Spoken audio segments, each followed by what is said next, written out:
difference between critical thinking and clinical judgment? What's critical thinking?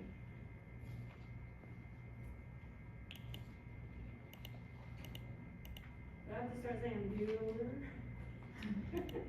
Alright, that's showing my age. Critical thinking. Application of knowledge and experience. Application, yes, application of knowledge and experience, and what might that look like in a clinical setting? It's where we're gonna analyze, we're gonna take data, we're gonna analyze it, we're gonna decide what it means. That's our critical thinking skills. We're gonna see hemoglobin of 7 and we're gonna say anemia, right? What's clinical judgment? Making a decision based on the data. Look at y'all reading. Oh, I was reading. I'm just kidding. Yeah, so say that one more time, please. Making a decision based on your data that you gathered. Yes, it's the what, right? So, or the how. The what is the critical thinking, and the how is your clinical judgment. So now we know there's a hemoglobin of 7, that means anemia, and what are we gonna do about it? That's where the clinical judgment comes in. So that's just a basic, example of that. So it is a complex concept that involves the ability to observe, think, prioritize, plan, act, and evaluate. You're gonna have a ton of prioritization questions on your exams. Like, those are gonna really come up a lot, so that's kind of challenging. And then evaluation is also gonna come up on exams a lot. So it's the outcome of your critical thinking, right, your analysis, and then making a decision about what to do about it. Alright, critical thinking, application of knowledge, clinical reasoning, ability to filter clinical research. That's part of your skills that you need to create your plan under the clinical judgment umbrella, right? So you need both critical thinking and clinical reasoning to get to the what. What do we do now? Or the how, I should say. So clinical judgment models. This is what the NCSBM says. Recognize cues, right? That's part of your critical thinking. Analyze those cues. That's also critical thinking. Prioritize hypotheses is where we start to bridge that into the clinical judgment part. Generate solutions, take action, and evaluate. What does this kind of look like to you? You might have seen this in there. ADPI. ADPI, right? This is exactly ADPI, right? Assess, diagnose, plan, interventions, evaluation, right? So, for successful clinical judgment, we need a strong knowledge base. That means everything y'all are studying right now in nursing school is going to be used in application of clinical judgment. You also need proficient technical skills. I also didn't say if you have accommodations, you can record this part. Sorry about that. If you can hear me. Early problem recognition. Like, you have to know before they crash and you need to do CPR. Like, what are the cues that are gonna lead to that, right? We're seeing some PVCs maybe, and this is something you might learn later in med surg and cardiac. So some skips, some arrhythmias, skips in the heartbeat, stuff like that. It's like, what's going on there? We wanna evaluate that. We wanna recognize it. And then communication and trusting your relationship. So trusting nurse-patient relationship. So if you build that rapport, they're gonna include you more. You're gonna be able to include them in your care planning, asking a lot of those open-ended questions. Your therapeutic communication runs right into this. And then your previous experience, confidence, and intuition. We talked about novice to expert, that Benner's model of novice to expert. Some of you are gonna be a little bit further along on that continuum because you have all this other clinical background. So you got a jump start on that experience part. And then reflection, right? What went well? What could I have done better? You know, this is a really important piece. This is why we have you guys journaling and really doing some self-evaluation in your clinicals and things like that. So that's really important for you to grow as a nurse. Environmental factors, we talked about this a little bit before, right? But task complexity, if there's a lot of steps to that task, it's going to influence the way that you are thinking about it. So you might get really hyper-focused on the steps and forget to evaluate the patient when you're still a novice, things like that, right? Time pressures. I've got 6 patients and 3 of them need antibiotics right now. I mean IV antibiotics. You have to set that darn pump, make sure it's not getting air in it. Ugh, excellent. You're gonna love those. And get them all in on time. For like 3 of your 6 patients. The doctors don't look at everybody's schedule and say, oh, let's make sure we stagger these patients. No, you just have to do what's on the orders, right? Time pressures. They need to go down and get a procedure. Now you need to make sure they get this medication before they go. You know, stuff like that. Interruptions. This happens all the time. Call bell goes off. Code happens. That's a big interruption. Family is there. They come in and they're interrupting the care plan, and now you can't even have a conversation because they're all like, you know. Yeah. Interruptions are huge. And then specialty area and autonomy. Like if you're an ICU nurse, it's the Wild West over there. But you know, if you're like a cardiac nurse, it's very focused, right? So here's some strategies, right? You guys have the unfolding case studies. If you have the NCLEX book, there's a thing, I showed you guys how to log in on Evolve, right? There's a selection that you can do that's unfolding case studies, and you can practice those in that Evolve section, right? So those are pretty cool. And then you probably do these in a lot of your classes too, some case studies, right? Active participation, thinking through, answering, and writing clinical and unfolding case studies. So this is a really great way for you to even study. Like, pull up a case study if you're looking at respiratory. Pull up an asthma patient and do a case study and really apply. If you can apply real world knowledge to that, you're going to do a lot better. And then literature review. So we're going to delve into that this quarter. So literature review is going to be huge. Like your up-to-date databases like that, Lippincott. Most places you're going to work is going to have access to some kind of a database. So poke around in there. If you have a patient that has some condition that you haven't seen a whole lot, go to up-to-date and see what's in there.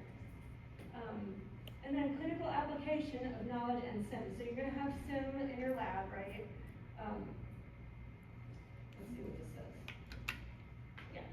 So SIMs and your lab really is a simulation as well. Anytime you're in lab, you're doing SIM really.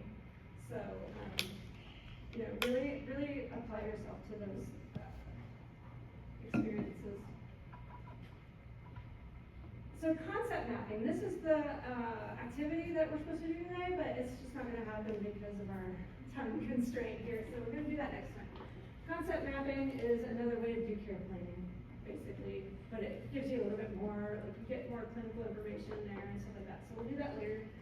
Collaborative group work, right? So everybody comes from a different background. If you can get a few people together and go over things together, you're going to have other perspectives, right?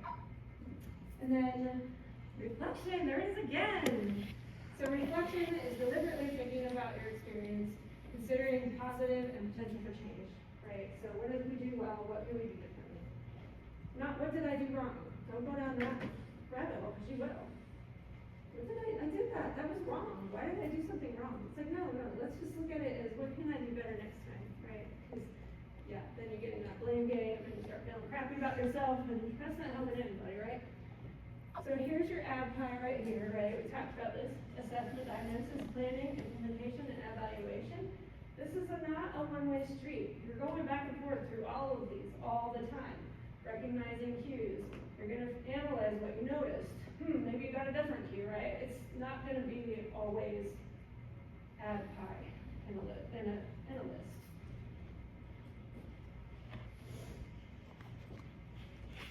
Okay, that was the end of clinical judgment.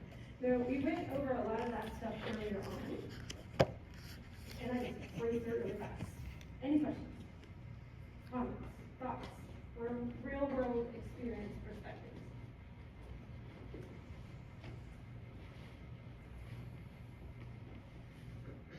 We're all good with clinical judgment. Okay. Yeah. All right, good. So legal and ethical is where, this is the terminology stuff that's going to throw trip you up.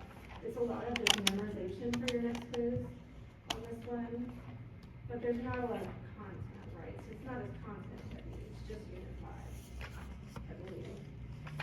If I'm correct, it's just unit 5. Next. So colorful. No, it's unit 5 and 6, but it's not next week, it's the week after. The week after is the one that's back to back. So you're gonna have unit 5 and 6.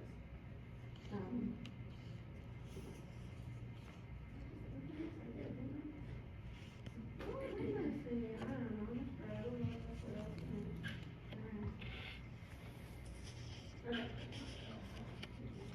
Ethical and legal, we're just gonna breeze through this one too, because we have a very limited time. I just will say that some of this is, a little bit sensitive, so, you know, feel free to jump in or you need to, or step out if you're triggered. So, ethics. Ethical principles, so the ethical principles, right, these are things that are gonna continue to come up for you. This is absolutely going to be on your quiz, 100% you're gonna have this question. Where? So study the slide, make sure you know this terminology. What's beneficence? Seeking to do good, Doing good, yes, doing good. Non-malfeasance or non-maleficence? seeking not to do bad.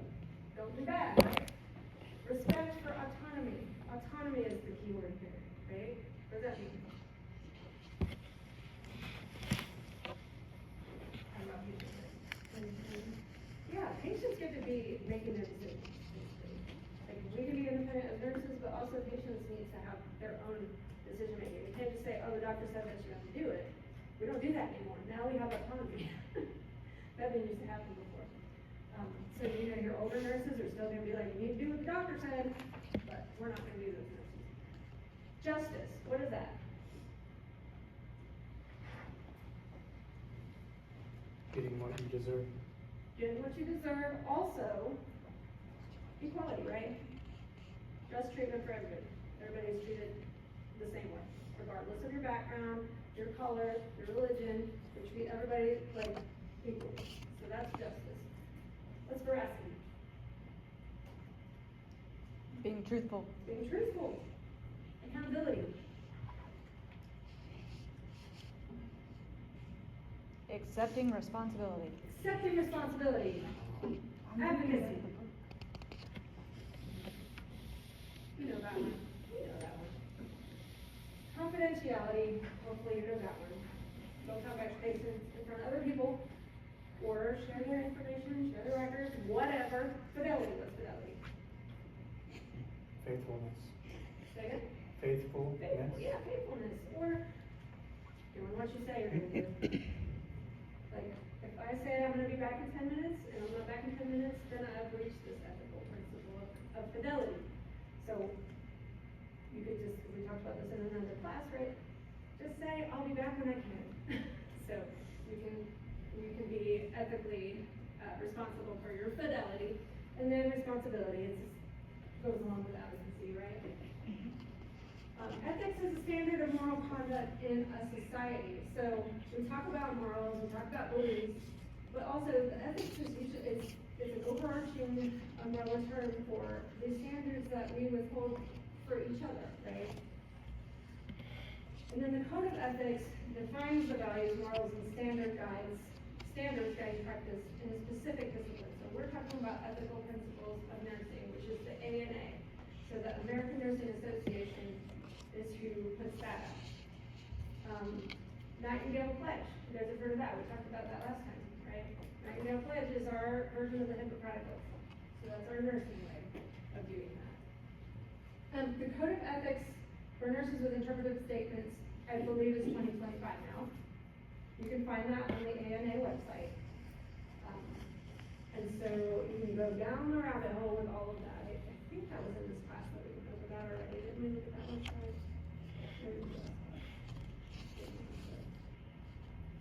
Code of ethics is, also we have a responsibility, as nurse educators to uphold all of those ethics and be a good example, right? You also have that responsibility.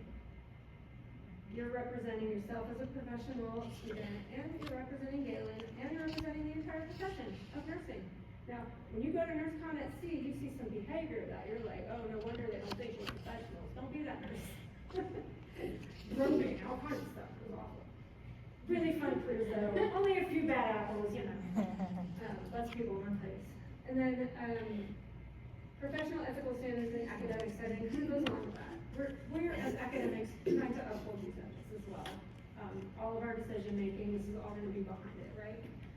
And then civility, be nice to each other, like be responsible for your own behavior, your languaging, everything else. When I'm in clinical teaching, I'm like, when we close the store and you need to vent, that's fine. When this door is open and you're out there on the floor, you're professional, your language, everything, the way you carry yourself. You're not sitting slouching and looking at your phone while you're in clinical, right? I'll call you out for that. Civility. So bioethics is where I wish we had more than just like a slide for this, because this is really big. So bioethics is the study of ethical and philosophical issues in biology and medicine. So examples, what are some examples of bioethic challenges?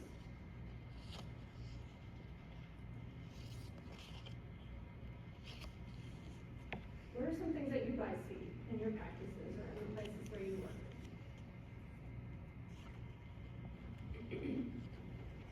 I know somebody's going one. Making sure lab work is properly done.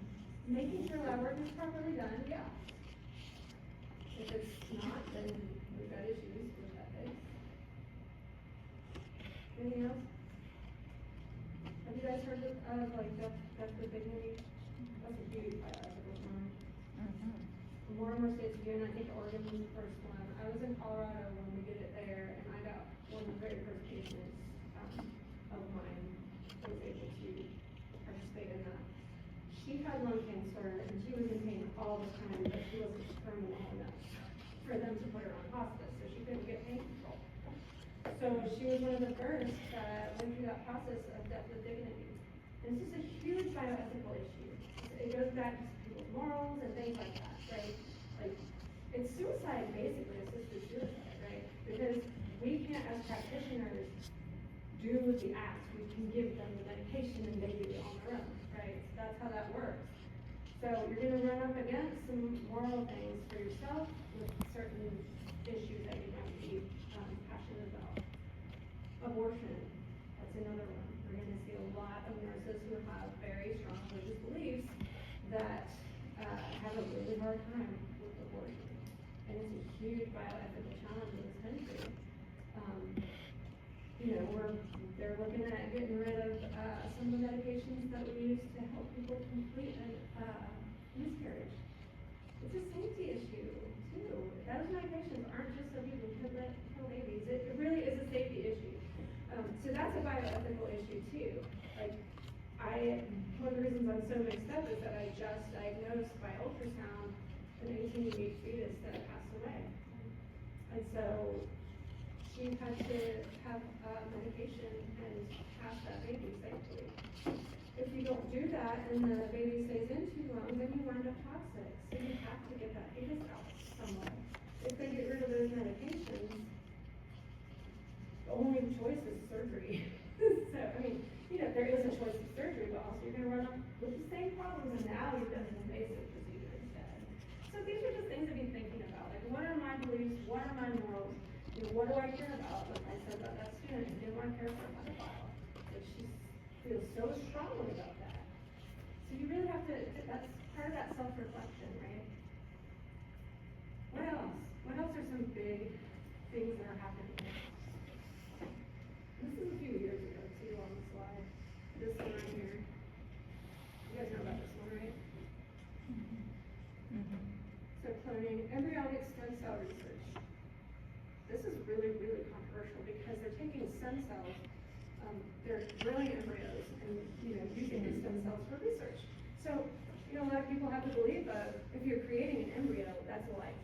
You know, we shouldn't be just growing things for no reason. Not no reason, but not to have a life, right? So these are big things. What about end of life care? What about that? Hospice. I mean, we talked about the death of dignity. But What about end of life care? What about that person's autonomy if they can't communicate anymore? And they don't have an advance directive, and they don't have a power of attorney. They go to the state, and now the state makes that decision. So that is a bioethical issue, like, because you don't know what that person wanted. So there's a lot of things that you might not think about, and so that's the reflection piece, right? What about end of life care and resource access? We've got somebody on a ventilator who's brain dead because we don't know what to do with them, because they don't have somebody who's a POA. They're just using that ventilator that the COVID patient could have had, you know, in COVID, that was a big deal. So what about that? Any thoughts? Any other experiences? I have a question. Sure.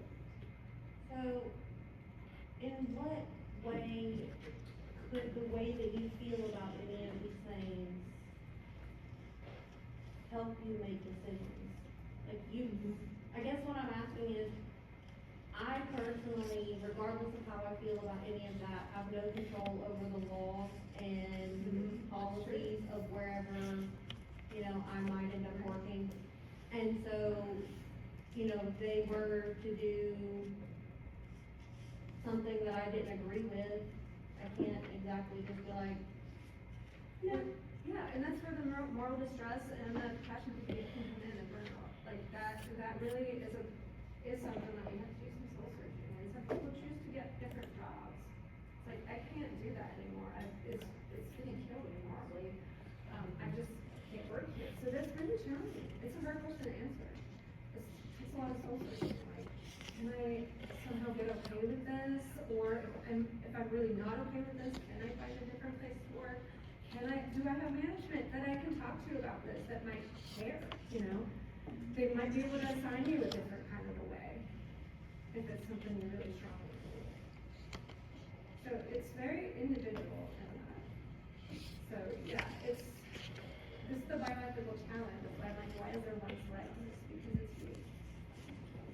It's really huge. I mean, there's a lot of things that I would do.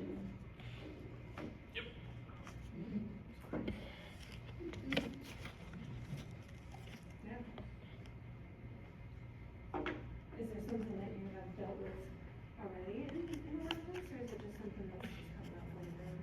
You don't have to share your exact specifics. Well, I mean, I've had pharmacists that I've worked with refuse to sell needles to people because of, you know, potential use for drug-related purposes. If they just want it for insulin or. Well, they sell insulin needles, but they wouldn't sell like intramuscular injectable needles. Yeah. Yeah, that's a good one. So there's that. I've worked with pharmacists that would not give, gender affirming medications to people. So, no, like spironolactone, or Eucerin, or, testosterone. I have worked with pharmacists that would not dispense, the morning after pill when it's a prescription. Yeah. I've actually. That's probably why they made it over the counter, because people were not getting access. I've worked with pharmacists that didn't believe in birth control. Yeah, and they have moral beliefs, right? And they're imposing them on others, so that's what you have to really do that soul searching with. I've worked with a lot of people in the pharmacy realm that pretty much think that every person that continuously takes pain medication is a drug abuser. That's a huge one. Some people need that pain medication. Yeah. And not everybody's on palliative or hospice. They need the medication because they have chronic issues causing real pain. And if you all know this, you know, it changes your brain forever. When you have to have chronic pain medication, if you go off of that, your pain is 10,000 times worse. And then if somebody doesn't have it. Withdrawal symptoms too, Absolutely. which is also amplifying. Yeah, it's big. And the fact that pharmacists are imposing that, it just, you know, it just made me think, because I have had people say, I went to the pharmacy and they said they didn't have the prescription. well, that's funny, because I spoke with the pharmacist and gave them the prescription. Yeah, I worked with a pharmacist who is allergic to mango, Oh. and so, Hypodin syrup Oh, has mango flavoring in it, which she was allergic to. So anytime a patient wrote her a prescription for that, she would say it was out of stock. Just get someone else to do it. The technicians couldn't, she was the only pharmacist there. Yeah. Yeah, I know, that's a tough one because allergies are a real problem. Yeah, it's not anaphylaxis. That's rough, but you know, being honest about it. Like, I can't particularly do this because I have an allergy to it. Yeah, and then at the pharmacy, I'll happy to call them. Yeah, so those are really big issues that you brought up. Huge ethical issues. And what can you do? Me as a prescriber, I can enforce it. No, you have to. I have made the prescription, you have to dispense it. So, as nurses, I don't know, maybe you can advocate in a way with your providers. Well, actually, pharmacists can refuse to fill anything. You know that. Yeah. Because it goes on their license, so if they feel like the provider doesn't have, the clinical expertise to be able to write that prescription, or if they feel like there's something off about it, or the patient expressed that they're using it in a way that they shouldn't be. Well, you know, I have a DEA for a reason, and I have a license too, like, that's not right. I didn't know that. I mean, I did see a prescription come across from a provider for Seroquel for back pain, Okay. so. Yeah, I've seen that. Yeah, and then I've seen stuff like, higher therapeutic dosage of methocarbamol coming through, and they were taking like 3 times the amount of what they were supposed to. Yeah. Stuff like that. That's But a responsibility that goes along with, that is a pharmacy. Yeah, but no, they can literally just say, I don't want to. You just report the provider. They have a license, they can report them. Yeah, that's crazy. So yeah, this is huge, and to have it in one slide when we're gonna talk about whole bunch of legal terminology is kind of sad. So really, it's just stuff that you have to do some soul searching. Can I work with this person? Can my manager do something? You know, can my charge nurse do something? So it's actually more complicated than it seems on the surface. Yeah. So, on one hand, it is imperative that as nurses, we be very moral, if not even hyper moral. We have in- codes that ethics, Right, and we have in our the professional codes that we say. life. Yeah. But on the other hand, we can't legislate morality through our practice. Yeah. So we have a patient who, we read their record, clearly they've spent their life abusing drugs, destroying their body. We don't make a judgment on whether they should be cared for. No, And I mean, the we- prescribers right. have to prescribe it responsibly. However, we can know, like, in our own thoughts, that this person, like, sort of as a cautionary tale, we don't want to encourage this type of behavior, but we can't make them an example. Right, basically. yeah, and we can provide resources, we can find the resources in our community, we can advocate for that, you know, ask a lot of open-ended questions, you know, how do you do this way, what happens when you stop taking your pain meds, like, make them know that you care, and then, you know, maybe there's an avenue or something. They'll go, that nurse cared about me, now I wanna do something about it, and they put it on them. So, yeah, it's very, The whole idea of compassion, like, that's the difference between being hyper moral and moralistic, is the Yeah. compassion element. yeah. Yeah, it's tough, it's not a black and white thing, it's never, I mean, there's situations that come up every day that's like, what am I gonna do about that for my own soul? You know, it's just not, it's not an easy thing, and we all have our different backgrounds, beliefs, and, morals of our own code of ethics things, so, that's hard. Alright, we're gonna breeze through a bunch of this stuff in 10 minutes, but I'm gonna try to do my best, and this is just, I'm gonna tell you what terminology you need to know, and you're gonna need to know some of this. So, we have ethical decision makers and ethics committees, so what do you do about it? You bring it to your committee. What do you do about it? You bring it to the person who's in charge of that committee. So, they bring, difficult questions all the time, like the person on the respirator that, somebody else needs, but there's no family to tell you to take them off it, you know.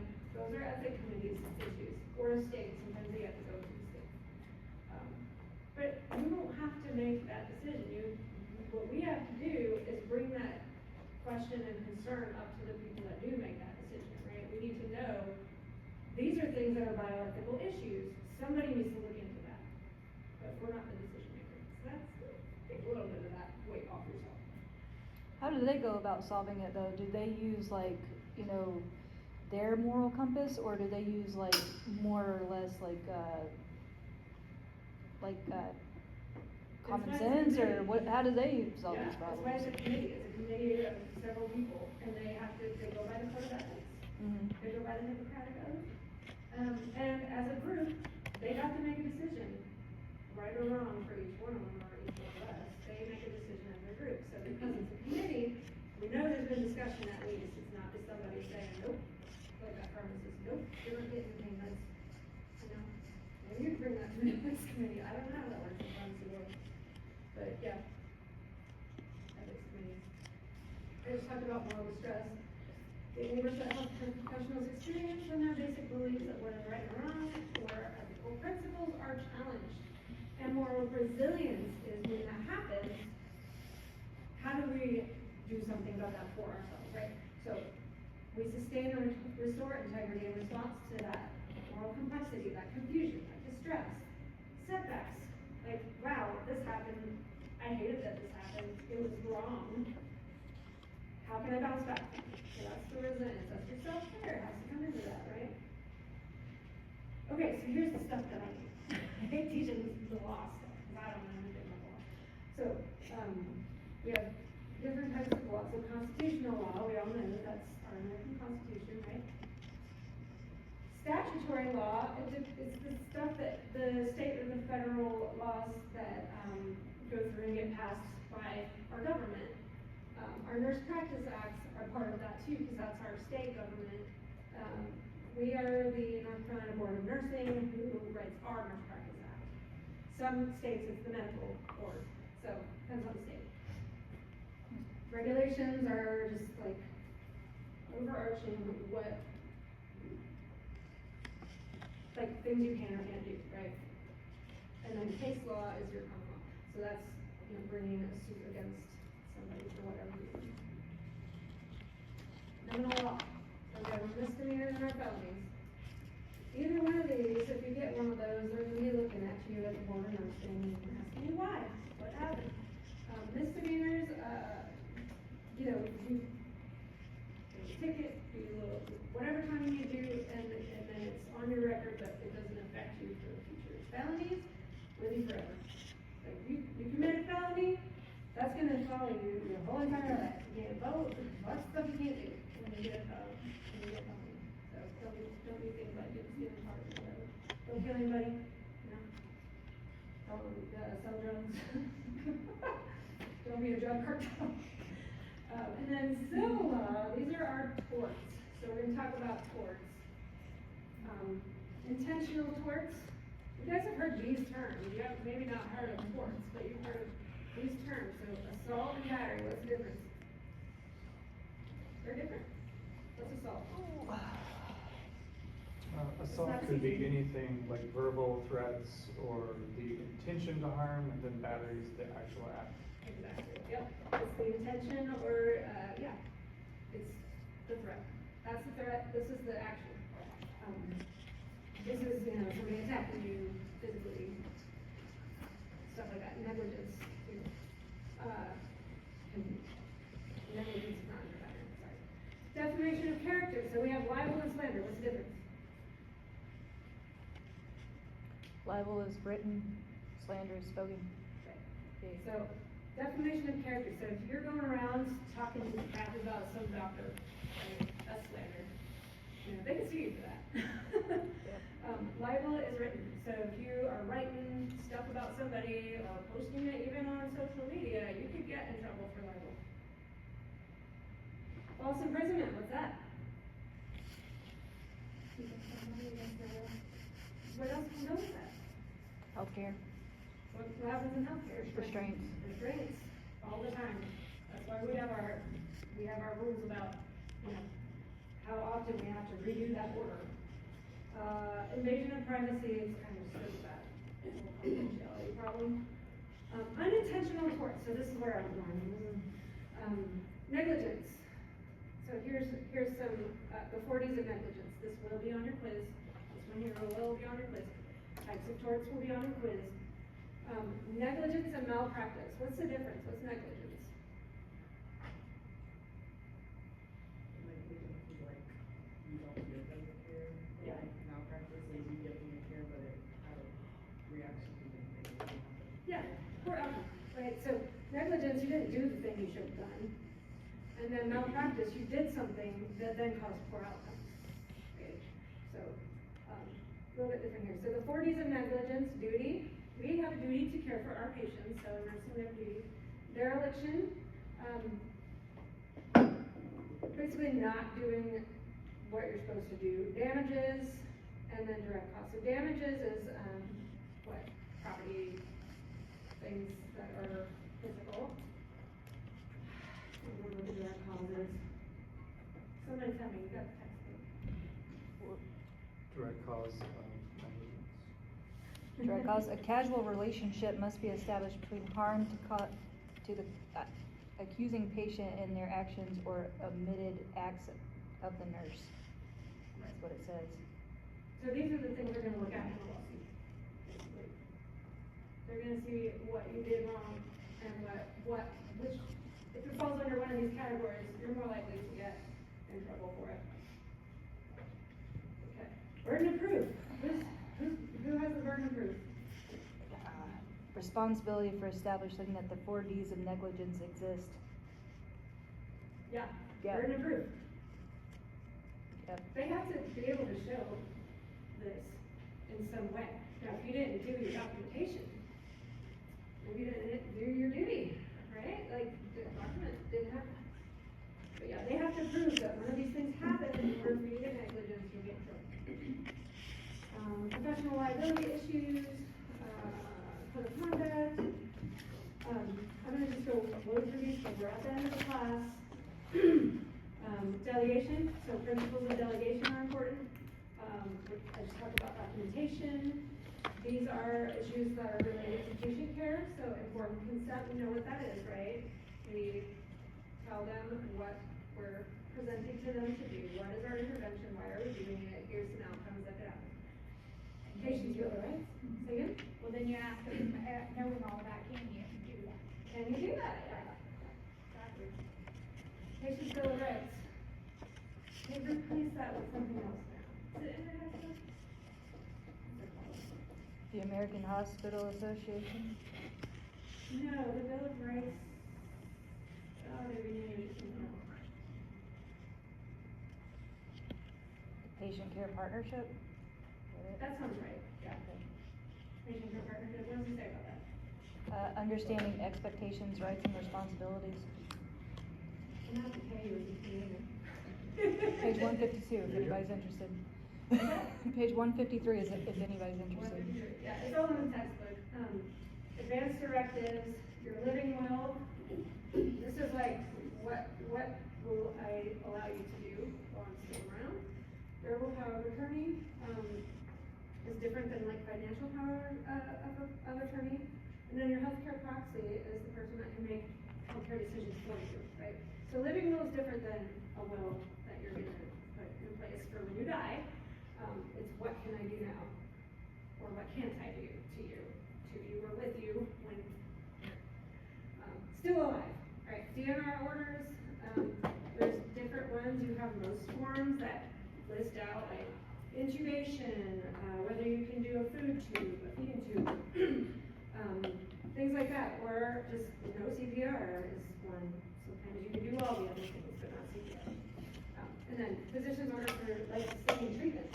So you have to have a physician's order for these things. They have to sign that most form. They have to know what the patient's status is, and they have to sign off on it. So many more there are. Yeah, just a few more slides. Sorry, hang with me for just another minute. I promise I'll let you go early in the future. Oops. Licensure we know. Standards of care. Standards of care are set by the ANA, mainly your ethical is that privacy policy. Good Samaritan Act, you guys know about that, right? Yes. Good Samaritan Act, you do something out there and you're protected, uniform determination of death is like brain damage, but, you know, they're not gonna be alive again. You're not gonna save them. So that's what that means. We talked about the death of dignity, natural death acts, obviously, something happens and you die. You know, hurricane, tornado, fire, things like that. And then Americans with Disabilities Act, that's a problem because we don't follow it. We're supposed to have certain accommodations for people with disabilities, so, you know, wider doors for people in wheelchairs and stuff like that. I mean, some places have stairs to medical offices. But, yeah, look that one up, you're not gonna, it doesn't be telling the place about it. Physical restraints, we talked about, Register Nurse Safe Staffing Act, these are things that are introduced and not passed yet, right? So Register Nurse Safe Staffing Act, don't know if that'll ever pass. Nurse and healthcare worker protection and safe patient handling and movement. So safe patient handling and movement, that's how we got our Hoyers and our lifts and all of our other things, our gate bells, like this kind of stuff. So, they're working on some of it. And then this is the final slide. Let's see. These are initiatives, so certification, your specialty certifications, right? Educational recommendations, so, you know, there's the NCBON, NCS. Yeah, your NCSBM is like over like the entire country, and then we got the Nurse Practice Act, and then this is our responsibility. Practice ethically, competently, and within the laws of the state and the nation, which you are employed. If you move to a different state, they're gonna have different rules. And you always have a responsibility to know what's covered, what you can do, what you can't do under your license. That's on us, we need to know that. And like, when you go from one state to another, it's not always obvious. Like, I was licensed in Colorado, I came here